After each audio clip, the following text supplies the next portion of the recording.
today we're plunging into a really intriguing NLP technique. It's designed specifically for self-improvement, raising consciousness. Yeah.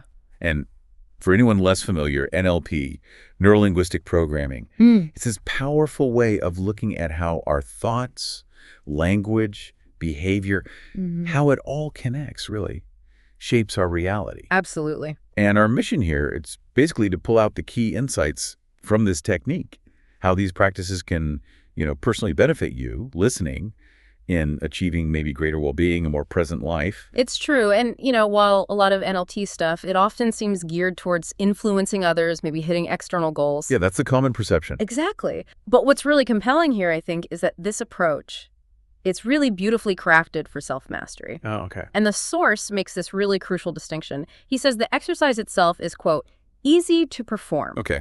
But it's far from simple to master. Right. What's the difference there? Well, because it asks us to fundamentally shift, move away from these really deep, ingrained, unconscious habits.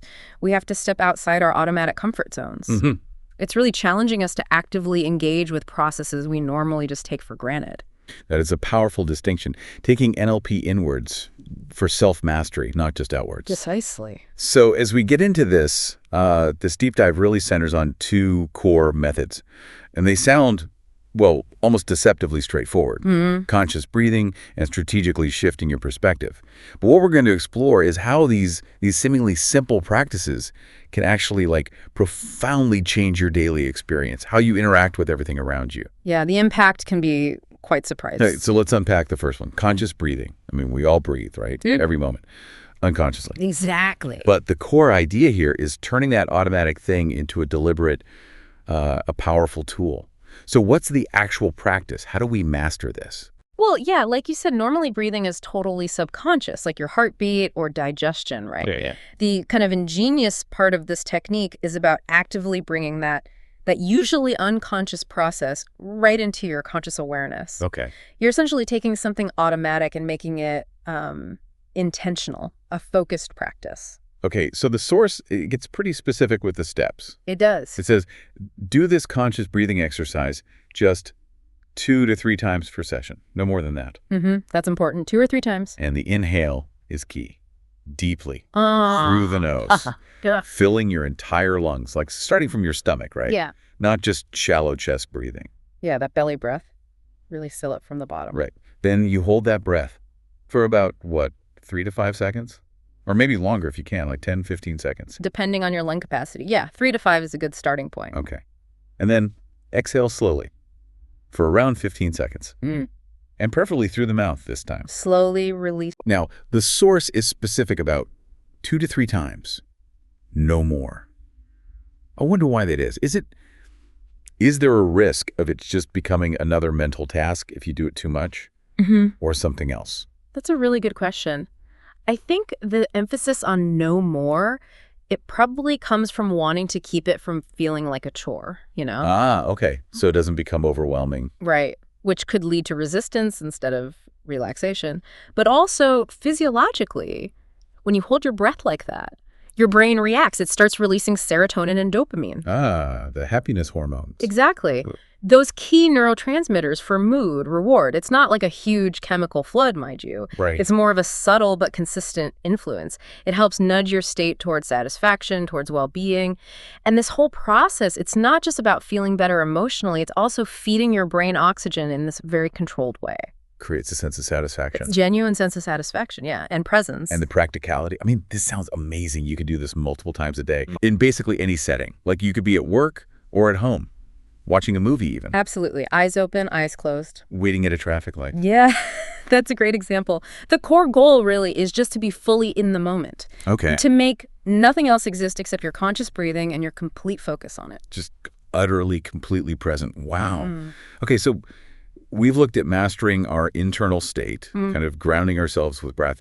But what about, the inevitable external stuff, those daily frustrations that just pop up? Right. Life happens. That's where the second method comes in, isn't it? Yeah. Consciously shifting the focus of your gaze in your mind to what's around you, events, people, situations. Yes, exactly. This technique is all about what the source calls zooming out. Zooming out. Looking at the wider picture, the bigger context of, well, situations, events, people, your life, even the current moment you're in. And crucially, this isn't something you just decide to do once and boom, you've mastered it. Right. I was going to say, it sounds easier said than done. It's very much a practice, like flexing a muscle, you know? You need to do it consistently. It's about retraining your mind, really, to default to that broader perspective. Okay, let's make it concrete. The source gives an example, traffic, right? Someone cuts you off. Classic. And your immediate reaction is anger. Maybe, a few choice gestures. I mean, I've definitely felt that surge of frustration myself. Yeah. It's amazing how fast those little things can just hijack your whole state. Totally. We've all been there. And this is exactly where the zoom out method comes into play. So how does it work in that moment? Instead of just fixating on the anger or, the person who cut you off, you consciously try to consider unseen reasons for their actions. Like what? Well, maybe they're rushing someone sick to the hospital or dealing with some other urgent thing you can't possibly know about. And the source makes this great point. You don't even need to know the actual why. You don't have to invent a story. Just recognizing that a broader context might exist, that alone is often enough to create a shift. It moves you from being purely reactive, narrowly focused, to something more open, considered. Exactly. Considered is a good word. And the source says it goes even further than just that immediate irritation, right? It invites you to consider that beyond that single moment, there's, your entire life, the lives of all other people, the planet, even the universe. Yeah, it gets pretty vast. And within all of that, there's this inherent calmness. Yes. And this is a really key insight, I think. The source suggests this profound calmness. It's actually always present. It's already here. So why don't we feel it? Well, often we fail to perceive it simply because we're too focused on those small, often insignificant and restless details right in front of our noses. Like staring too close at one pixel on a huge painting. That's a perfect analogy. Exactly. So by consciously choosing to look at the wider picture, you allow yourself to access this inherent peacefulness. You become calmer. It's like consciously broadening your aperture, seeing more of what's actually there. Wow. Okay. It's powerful how these two tools, the conscious breathing and this perspective shifting, even though they work differently, they really seem to combine, don't they? They really do. To help us raise our consciousness, feel better overall. They don't replace each other, but they sort of complement the journey. Absolutely. And if we connect this to the bigger picture, both techniques, ultimately they support and kind of feed your consciousness. Feed your consciousness like that. Yeah. And consistently doing them leads to greater calmness. By practicing these methods regularly, you start to gain a better understanding of, the source calls it the game of life. The game of life. And it's often unspoken rules. Now, this isn't about rigid regulations or anything. It's more about recognizing patterns, the dynamics in how life unfolds, which allows you then to navigate it more skillfully. And the ultimate benefit, the payoff for all this practice as the source presents it, it's really compelling. You become a better player in life, and as a result, you actually enjoy life more. That's the idea. So the act of raising consciousness through these very practices, it helps you recognize situations better, play that game of life more effectively, and ultimately live your own life better. It really does sound like a formula for maybe greater ease and joy. I think that's a fair way to put it. Ease and joy through presence and perspective. Okay, so to kind of recap our deep dive here, these NLP techniques, they sound simple, but they're actually quite profound. They offer a clear path, it seems, to greater presence, inner calm, and a more enjoyable life. But, and this is a big but, right? As the source clearly states, they absolutely demand consistent effort. You have to reshape those old habits, make way for new ones. Definitely. It's a practice, like we said, not just a one-time fix or a magic pill. Yeah.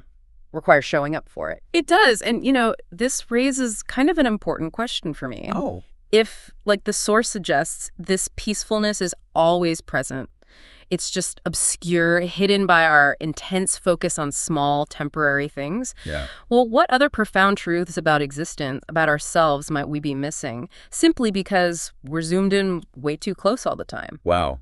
Okay. What else are we not seeing because our focus is too narrow? That's a thought to end on. Something to ponder. Definitely. Well, thank you for joining us on this deep dive. Yeah. And to you listening, we really encourage you to maybe just observe your own reactions. Yeah. And perhaps experiment a little with these simple yet potentially powerful techniques in your daily life. See what happens. Yeah, give it a try. Until next time.